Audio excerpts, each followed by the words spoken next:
நமச்சிவாய வாழ்க, நாதன் தாழ் வாழ்க, இமைப்பொழுதும் நெஞ்சில் நீங்காதான் தாழ் வாழ்க. உலகெங்கும் இருக்கக்கூடிய கோடிக்கணக்கான ஆன்மீக நெஞ்சங்களே, சைவ மெய்யடியார்களே, அத்தனை பேருக்கு அடியேனுடைய அன்பு கலந்த சிவ வணக்கங்கள். இன்றைய நாள் உங்களுக்கு எல்லா நலங்களும் எல்லா வளங்களும் வந்து சேருவதற்கு இறைவனை பிரார்த்தித்துக் கொள்கின்றேன். உங்களுடைய மனதிலே இருக்கக்கூடிய கவலைகள், துன்பங்கள், கஷ்டங்கள், அதே போன்ற எதிர்மறையான சிந்தனைகள் எல்லாம் நீங்கி நேர்மறை சிந்தனைகளும் இன்பங்களும் நிம்மதியும் பெருகுவதற்கு எல்லாம் வல்ல பரமேஸ்வரனாகிய சிவபெருமான் திருவருள் புரிய வேண்டும் என்று அவனுடைய திருப்பாதார விந்தங்களை வேண்டி பிரார்த்தித்து கொண்டு, சிவபெருமான் பற்றிய சிந்தனைகள், சிவபெருமானை பற்றிய அரிய தகவல்கள், அந்த சிவபெருமானை சிக்கென பிடித்து அவன் திருப்பாதங்களை சேர்வதற்கான வழிகள் பற்றிய விடயங்களை பகிர்ந்து வருகின்றேன். அந்த வகையிலே ஒவ்வொரு காணொளியிலும் ஒவ்வொரு விடயங்களை பகிர்ந்து கொண்டு வருவதைப் போல இன்று மற்றும் ஒரு விடயத்தை பகிர இருக்கின்றேன். அதற்கு முதல் இந்த சேனலை இதுவரை சப்ஸ்கிரைப் செய்யாமல் இருந்தால் சப்ஸ்கிரைப் செய்து கொள்ளுங்கள். அதன் அருகே இருக்கின்ற பெல் சின்னத்தையும் அழுத்திக் கொள்ளுங்கள். எம்பெருமான் பற்றிய ஆன்மீக தகவல்களை உங்களோடு பகிர்கின்ற பொழுது அவை பற்றிய காணொளிகள் உங்களுக்கு நேரடியாக வந்து கிடைக்கும்.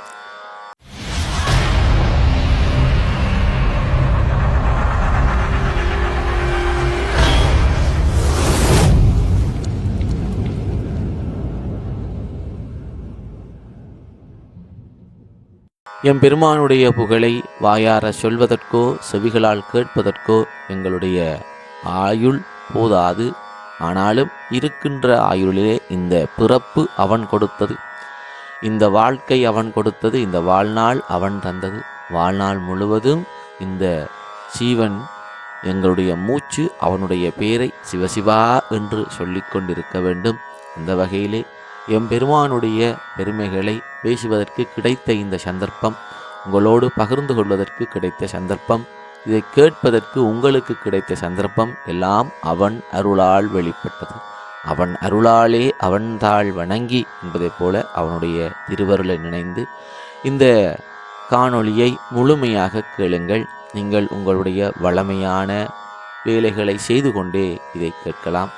எம்பெருமானை பற்றி சிந்திப்பதற்கு, அவனுடைய சிறப்புகளை பற்றி அறிந்து கொள்வதற்கு நாங்கள் புண்ணியம் செய்திருக்க வேண்டும். இந்த புண்ணியம் எங்களுக்கு வந்து கிடைக்கும். அதே போல எங்களுடைய சிந்தனை எப்பொழுது தூய்மையானதாக இருக்கிறதோ அப்பொழுதுதான் எங்களுக்கு எல்லா நலங்களும் எல்லா மங்களங்களும் வந்து சேரும். பொதுவாக வீடுகளிலே நாங்கள் லக்ஷ்மியினுடைய வாசம் வீடுகளிலே நிறைந்திருக்க வேண்டும் என்று விரும்புவோம். இறை ஆற்றல், இறை சக்தி வீடுகளிலே பெருக வேண்டும் என்று எண்ணுவோம். அப்படி வீடுகளிலே இந்த இறை ஆற்றல், இறை சக்தி பெருக வேண்டுமாக இருந்தால் எங்கள் வீடுகளிலே எப்பொழுதும் தூய்மையான சூழல் இருக்க வேண்டும், நறுமணமான சூழல் இருக்க வேண்டும். நல்ல சிந்தனைகளை வீடுகளிலே நாங்கள் சிந்தித்து கொள்ள வேண்டும். இந்த நல்ல சிந்தனைகள் தான் எங்களுடைய எண்ணத்தை, எங்களுடைய மனதை, எங்களுடைய சொல் செயல் என்பவற்றை தூய்மைப்படுத்தும். ஆக எண்ணம், சொல், செயல் என்பன எவனிடத்திலே தூய்மையாக இருக்கிறதோ அவனிடத்திலே இறை ஆற்றல் என்பது வந்து குடிகொள்ளும் என்பது ஆண்டவருடைய வாக்கு. அந்த வகையில் எம்பெருமானுடைய சிறப்புகளை நாங்கள் பார்த்து கொண்டு வருகின்றோம். இன்று நாங்கள் எம்பெருமானுக்குரிய சைவ சமயத்தவர்களுடைய அடையாளமாக சொல்லப்படக்கூடிய திருநீறு பற்றி பேசப் போகின்றோம். நீரில்லாத நெற்றி பால் என்று சொல்லுவார் ஔவையார். திருநீறு அணியாத நெற்றி எப்பொழுதும் விருத்தியாகாது. எனவே எப்பொழுதும் திருநீற்றோடு நாங்கள் இருக்க வேண்டும் என்று சொல்வார்கள். இந்த திருநீற்றினுடைய மகிமை என்ன? திருஞான சம்பந்தர் மந்திரமாவது நீரு, வானவர் மேலது நீரு, சுந்தரமாவது நீரு, துதிக்கப்படுவது நீரு, தந்திரமாவது நீரு, சமயத்தில் உள்ளது நீரு, செந்துவர் வாயுமை பங்கன் திருவாளவாயான் திருநீரே என்று திருநீற்றினுடைய சிறப்பினை எடுத்து பாடியிருந்தார். அப்படிப்பட்ட திருநீறு பற்றி நாங்கள் இன்றைய பதிவிலே பார்க்க போகின்றோம்.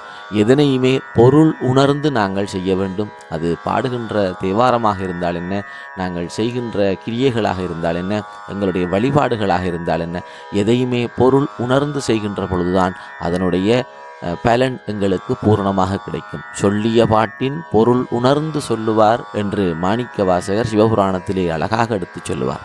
ஆக நாங்கள் திருமுறைகளை பாடுகின்ற பொழுதாகினும் மந்திரங்களை சொல்லுகின்ற பொழுதாகினும் அதனுடைய பொருளை அறிந்து நாங்கள் சொல்ல வேண்டும். அதே போலதான் இந்த சிவசின்னங்களை தரித்து கொள்ளுகின்ற பொழுது கூட அதனுடைய பொருள் அறிந்து அதனுடைய புண்ணியம் அறிந்து புனிதத்தன்மை அறிந்து நாங்கள் தரித்து கொள்ள வேண்டும். அப்பொழுதுதான் அதை தரித்ததற்கு உண்டான பலன் எங்களுக்கு கிடைக்கும். வெறுமனே திருநீற்றை நெற்றியிலே பூசிக்கொள்வதனால் மாத்திரம் எல்லோரும் சைவ சமயத்தவர்கள் ஆகிவிட முடியாது. எங்களுக்கு தெரியும், சிவபெருமான் நினைக்காவிட்டால், சிவபெருமான் அருளாவிட்டால் எங்களால் அந்த சிவபெருமானை நினைத்து பார்க்கவே முடியாது.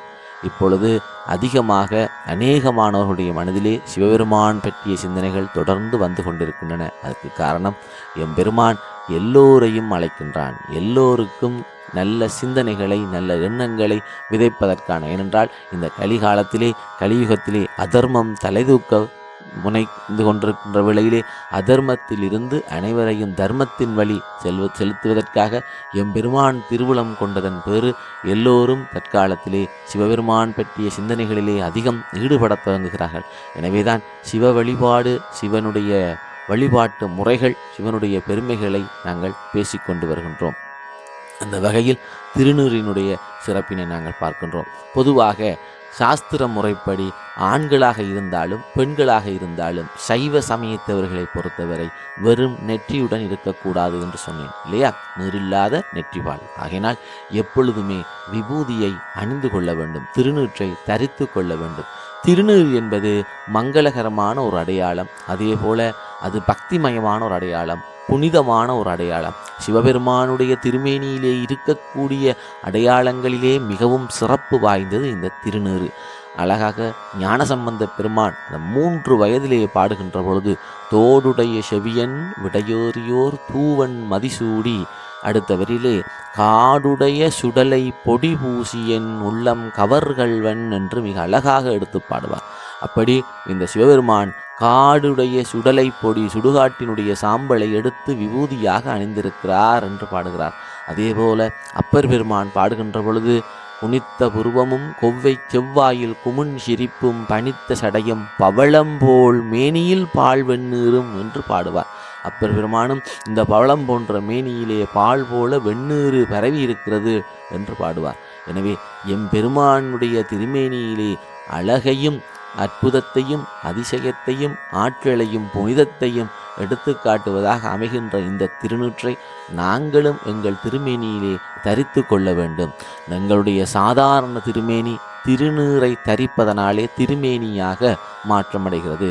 எங்களுடைய அழுக்குகள் நிறைந்த இந்த உடலானது திருநீற்றை தரித்து கொள்வதனாலே புனிதம் மிக்கதாக மாறுகிறது. பாவங்கள் செய்து கொண்ட மனமானது திருநீற்றை தரித்து கொள்வதனாலே பாவங்களிலிருந்து விடுபட்டு புண்ணியம் செய்த ஆன்மாவாக மாறுகிறது. எனவே திருநீற்றை யாவரும் தரித்து கொள்ள வேண்டும். அந்த திருநீற்றை எப்படி தரிப்பது, ஏன் தரிப்பது போன்ற விடயங்களை நாங்கள் இங்கு பார்ப்போம். ஆன்மீக அன்பர்களே, எம்பெருமானுடைய திருநீறு நாங்கள் நெற்றியில் அணிவதற்கான காரணம் இருக்கிறது. எங்களுடைய உடலிலே 16 இடங்களில் நாங்கள் திருநீற்றை அணிந்து கொள்ளலாம். 16 இடங்கள் என்று சொல்லுகின்ற பொழுது உச்சந்தலை, நெற்றி, கழுத்து, மார்பு, தொப்புள் பகுதி, விலாப்புறம், அதே போல இடது தோள், இடது வலது தோள்கள், கைகளினுடைய புஜங்கள், முழங்கைகள், மணிக்கட்டுகள், அதே போல முதுகு தண்டு, அதே போல சில இடங்களிலே காதிலும் ஒரு பொட்டாக வைத்து கொள்வார்கள். இப்படி 16 இடங்களிலே நாங்கள் இந்த விபூதியை தரித்து கொள்ளலாம்.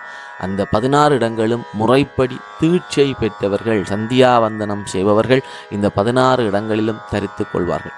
விபூதியை நாங்கள் தரிக்கின்ற பொழுது 2 கைகளாலும் அழகாக தரித்து கொள்ள வேண்டும். அது தீட்சை பெற்றவர்கள் தண்ணீரிலே குழைத்து திரிபுண்டரமாக 3 கோடுகளாக தரிப்பார்கள். தீட்சை பெறாதவர்கள் உத்தூலனமாக, அதாவது அந்த 3 கோடுகள் வெளித்தெரியாமல் பரவி பூசிக்கொள்வார்கள். இந்த 3 கோடுகள் என்பது எங்களிடம் இருந்து வெளிப்படக்கூடிய எங்கள் மும்மலங்களையும் எடுத்து காட்டும். ஆணவம், கன்மம், மாயை ஆகிய மும்மலங்களும் எங்களிடம் இருந்து வெளிப்பட்டு விட்டன என்று அந்த 3ம் தெளிவாக தெரியும்படி அணிந்து கொள்வது. தீட்சை பெற்றவர்கள் மல சம்பந்தங்களில் இருந்து விடுபட்டு கொள்கிறார்கள். அப்படி இந்த தீட்சையினுடைய சிறப்பு கூட விபூதியிலே சொல்லப்படுகிறது. திருநீற்றை அணிந்து கொள்வதனால் எங்களுக்கு தடையற்ற இறை சிந்தனை ஏற்படுகின்றது. உயர்ந்த நற்குணங்கள் தோன்றுகிறது. குறைவற்ற செல்வம் உண்டாகின்றது. நல்ல வாக்கு வருகின்றது. நல்லோருடைய நட்பு போன்ற எல்லா நலமும் எங்களுக்கு கிடைக்கும். இந்த திருநீறு அணிந்து கொள்வதனாலே உடல் நலனும் இரத்த ஓட்டம் சீர்படும் என்று சொல்லப்படுகின்றது. பாவங்கள் என சொல்லப்பட்டவைகள் யாவுமே ஒதுங்கி சென்றுவிடும். அப்படிப்பட்ட மனப்பாங்கு ஏற்படும். எங்களுக்கு ஏற்படக்கூடிய அத்தனை தொல்லைகளையும் அழித்து அத்தனை பேறுகளையும் தரக்கூடிய சிறப்பு இந்த திருநீருக்குரியது. முத்தி தருவது நீரு என்று ஞானசம்பந்தர் பாடுவார். முத்தி தருவது நீரு. அந்த அளவில் முத்தியை தரக்கூடியது, மோட்சத்தை தரக்கூடியது இந்த திருநீரு.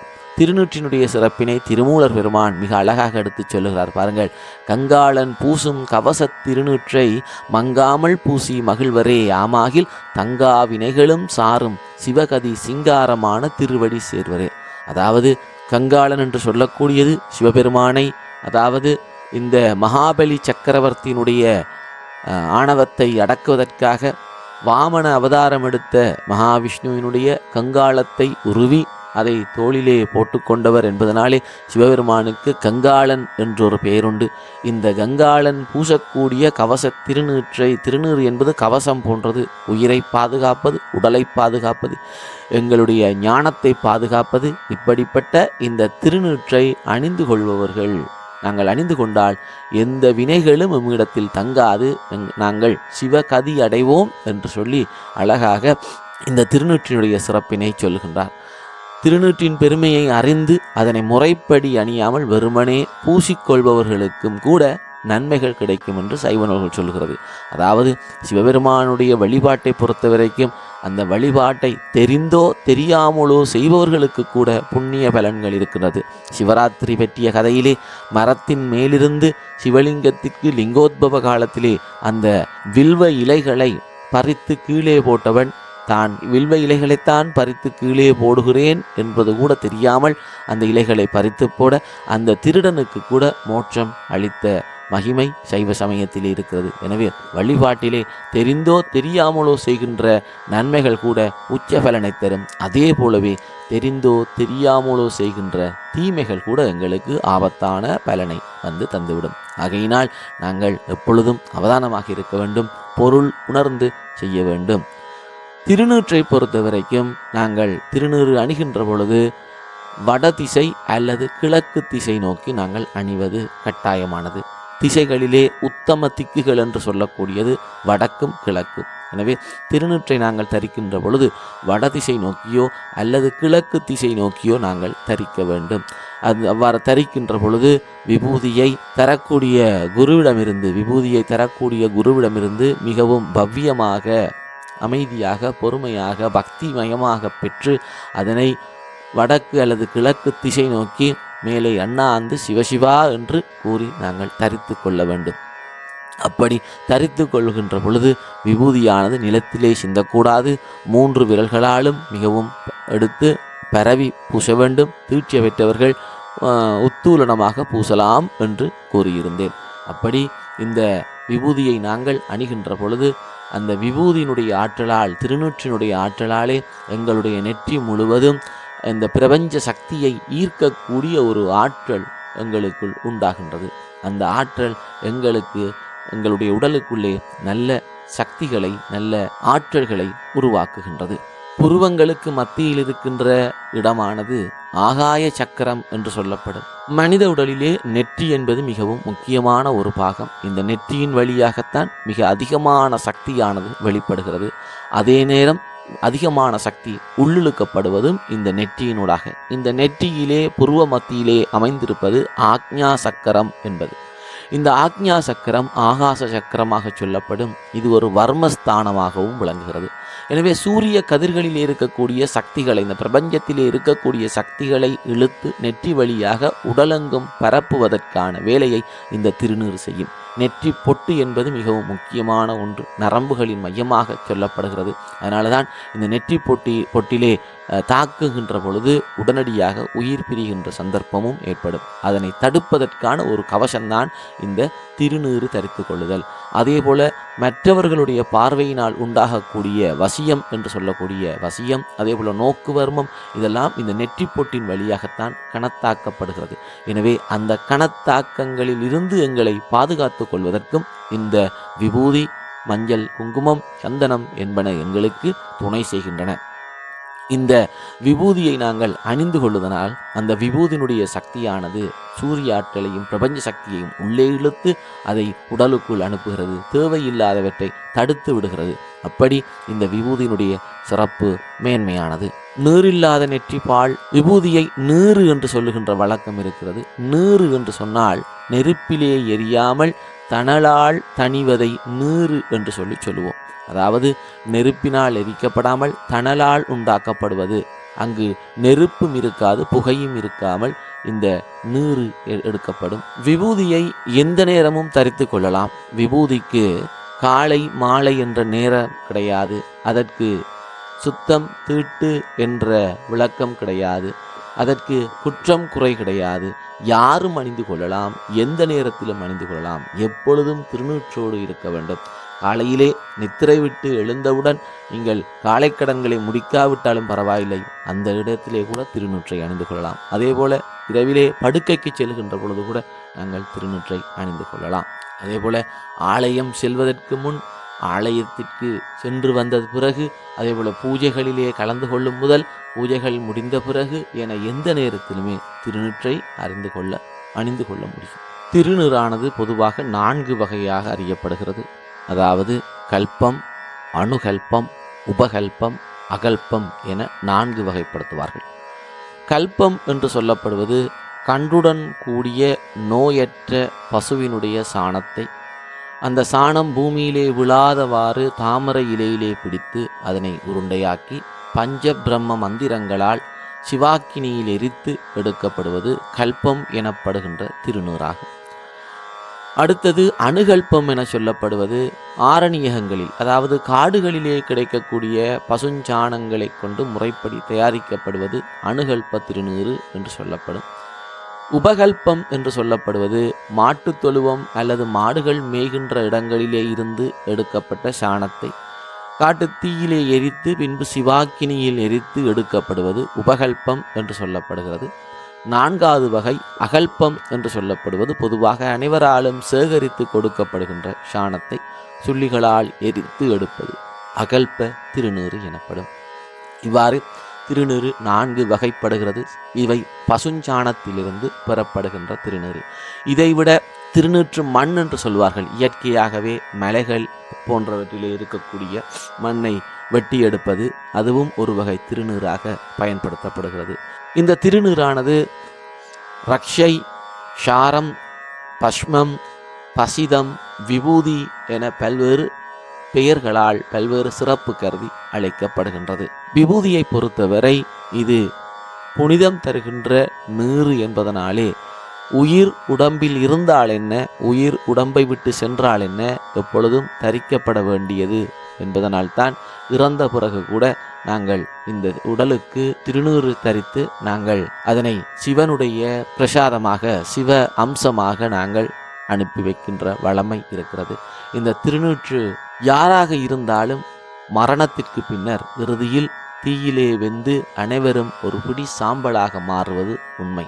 அந்த தத்துவத்தை உணர்த்துவதுதான் இந்த திருநீற்றினுடைய தன்மை. அதாவது நாங்கள் பசுவினுடைய சாணத்தை எரித்து பெற்ற சாம்பலை நாங்கள் விபூதியாக திருநீறாக மேனியிலே தரித்து கொள்கின்றோம்.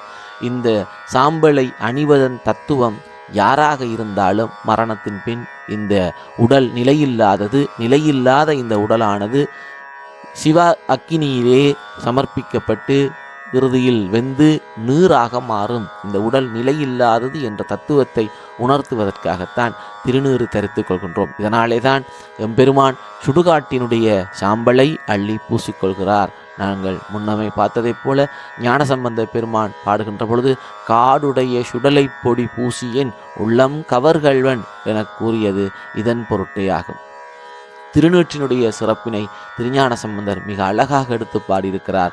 வேதத்தில் உள்ளது நீரு, வெந்துயர் தீர்ப்பது நீரு. இந்த திருநீறு வெறுமனே சமய சின்னம் மாத்திரமல்ல, நோயை போக்கக்கூடிய அருமையான மருந்து இந்த திருநீறு. வெந்துயர் தீர்ப்பது நீரு, போதம் தருவது நீரு, ஞானத்தை தருவது நீரு, உண்மை தவிர்ப்பது நீரு, ஓதத் தகுவது நீரு, உண்மையில் உள்ளது நீரு என்று சொல்லுவார். அதே போல முத்தி தருவது நீரு, முனிவர் அணிவது நீரு, சத்தியமாவது நீரு, தக்கோர் புகழ்வது நீரு, பக்தி தருவது நீரு என்றும் பாடுகிறார். அது மட்டுமல்லாமல் பரவ இனியது நீரு, சித்தி தருவது நீரு என்கிறார். மேலும் பாருங்கள், காண இனியது நீரு, கவினை தருவது நீரு, பேணி அணிபவர்க்கெல்லாம் பெருமை கொடுப்பது நீரு, மானந் தகைவது நீரு, மதியை தருவது நீரு, சேனந் தருவது நீரு, பூச இனியது நீரு, புண்ணியமாவது நீரு, பேச இனியது நீரு, பெருந்தவத்தோர்களுக்கெல்லாம் ஆசை கெடுப்பது நீரு, வந்தமதாவது நீரு, தேசம் புகழ்வது நீரு, அறுத்தமதாவது நீரு, அவலம் அறுப்பது நீரு, வருத்தம் தணிப்பது நீரு, வானம் அளிப்பது நீரு, பொருத்தமதாவது நீரு, எயிலது வட்டது நீரு, விருமைக்கும் உள்ளது நீரு, பயிலப்படுவது நீரு, பாக்கியமாவது நீரு, துயிலை தடுப்பது நீரு, சுத்தமதாவது நீரு, ராவணன் மேலது நீரு, எண்ணத் தகுவது நீரு, பராவணமாவது நீரு, பாவமறுப்பது நீரு, தராவணமாவது நீரு, தத்துவமாவது நீரு, மாலோடு அயன் அறியாத வண்ணம் உள்ளது நீரு, மேலுரை தேவர்கள் தங்கள் மெய்யது வெண்பொடி நீரு, ஏல உடம்பிடர் தீர்க்கும் இன்பம் தருவது நீரு, குண்டிகை கையர்களோடு சாக்கியர் கூட்டமும் கூட கண்டிகைப்பிப்பது நீரு, கருத இனியது நீரு, என் திசைப்பட்ட பொருளார் ஏத்துந்தகையது நீரு, ஆற்றல் அடல்விடை ஏறும் ஆளவாயான் திருநீற்றை போற்றி புகழி நிலாவும் பூசுரன் ஞான சம்பந்தன் தேற்றி தென்னுடலுற்ற தீப்பிணியாயின தீர சாற்றிய பாடல்கள் பத்தும் வல்லவர் நல்லவர் தாமே. அருமையாக ஞானசம்பந்த பெருமான் திருநூற்று பதிகத்திலே இந்த திருநூற்றினுடைய சிறப்பினை எடுத்து சொல்லியிருக்கிறார். எனவே பெருமானுடைய திருவடிகள் சேர்வதற்கு அவனுடைய சமய சின்னங்கள் பெரும் துணை புரிகின்றன. விபூதி, உருத்ராக்கம், அதே போல பெருமானுடைய நாமங்களாகிய பஞ்சாட்சரங்கள் என்பன பெருமானுடைய திருவடிகளை அடைவதற்கு எங்களுக்கு பெரும் துணை புரிகின்றன. மிகவும் எளிமையாக கிடைக்கக்கூடியது இந்த திருநீறு. இந்த எளிமையான திருநீறு இறைவன் எளியவன், அவன் அடியார்களுக்கு அடியான், அவன் தாயுமானவன், தாயை விட சிறந்தவன், தாயிற் சிறந்த தயவான தத்துவன் என்றெல்லாம் புகழப்படுபவன். அப்படிப்பட்ட பெருமானை, சிவபெருமானை மனதிலே தியானித்து பக்தியோடும் சிரத்தையோடும் ஆசாரத்தோடும் இந்த திருநீற்றினுடைய புனிதத்தை உணர்ந்து நாங்கள் தரித்து கொள்ள வேண்டும். அப்படி தரிக்கின்ற பொழுது அவன் அருள் திருவருள் எங்களுக்கு வந்து சேரும். அவன் அடியை நாங்கள் சென்றடையலாம். அதற்கு எல்லாம் வல்ல அளவாயான், எல்லாம் வல்ல கைலைநாதன், கைலாயத்திலே உரையக்கூடிய இறைவன் எம்பெருமான் எல்லோருக்கும் திருவருள் புரிய அவன் பொற்பாதங்களை பிரார்த்தனை செய்து கொண்டு மீண்டும் மற்றுமொரு பதிவிலே மற்றுமொரு காணொளியிலே உங்களிடம் வந்து சந்திக்கின்றேன். அதுவரை எம்பெருமானுடைய திருவருள் பிரார்த்தனை செய்து கொண்டு விடைபெறுகின்றேன். நமச்சிவாயம்.